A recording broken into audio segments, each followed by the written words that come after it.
Les experts de l'aviation en conclave à Abidjan, les structures en charge de la gestion des vols se concertent pour l'amélioration des services offerts à la navigation au-dessus de l'océan Atlantique.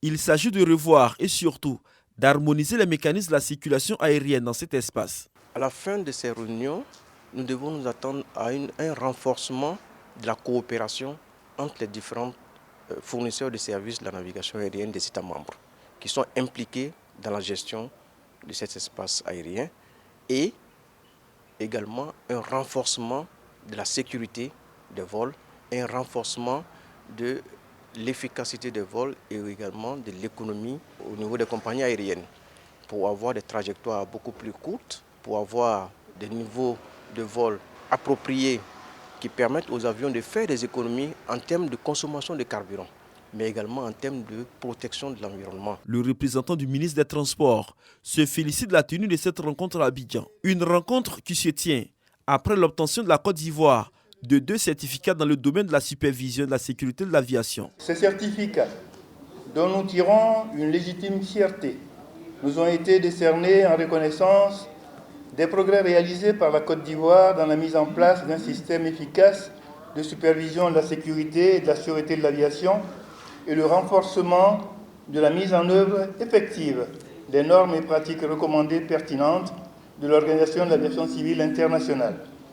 Le nouveau code de l'aviation civile qui vient d'être adopté par les 2 chambres de notre Parlement viendra renforcer les capacités de réglementation et de supervision de l'ANAC. La rencontre d'Abidjan voit la participation d'experts venus des pays africains, européens, américains et asiatiques, tous engagés pour la sécurité de la navigation aérienne.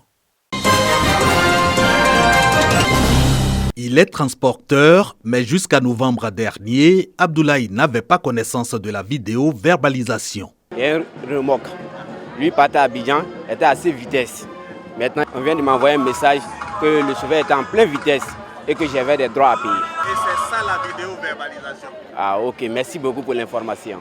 Autant qu'Abdoulaye, nombreux sont les acteurs, usagers comme transporteurs qui ignorent les offres de services de transport.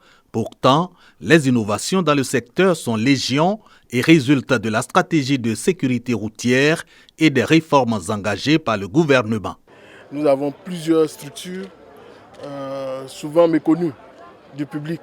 Par exemple, quand vous contrôlez les véhicules par rapport aux mutations, à la vidéo-verbalisation, nous avons tous nos vieilles habitudes que nous voulons corriger un temps soit peu. Au contact donc des populations, à l'initiative de la direction régionale, le ministère des Transports et les structures sous tutelle, centre de gestion intégré, guichet unique automobile, centre de contrôle et d'expertise automobile, bref, 2 jours pour présenter et expliquer les entités et offres de services de transport, de quoi placer Boaké au cœur de ce secteur d'activité qui compte pour au moins 7% de l'économie. Toutes les réformes dans le secteur, elles visent dans l'ensemble à moderniser et à professionnaliser le secteur des transports.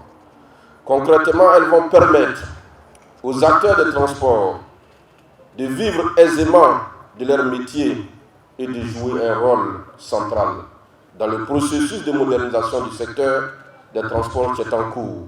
C'est d'ailleurs à ce stade que se situe la grande priorité du président de la République à travers la Côte d'Ivoire solidaire. Ces journées portes ouvertes jettent également les bases de la sensibilisation à la sécurité routière en prélude aux fêtes de fin d'année, occasion de déplacements massifs de population.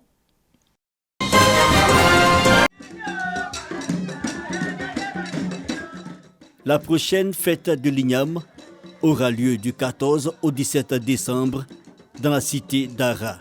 L'annonce est faite par Arlette Badou, maire de la commune. Pour cette édition, on note plusieurs innovations. Le passage de la fête de 3 à 4 jours, l'implication des jeunes, celle des communautés allogènes vivant à Ara, sans oublier les activités sportives et des concours de beauté. Nous avons une vingtaine de communautés qui vivent avec nous à Ara. Toutes ces communautés ont des associations que nous avons impliquées. Nous avons pour objectif final d'inscrire cette fête au patrimoine culturel ivoirien d'abord sur la liste.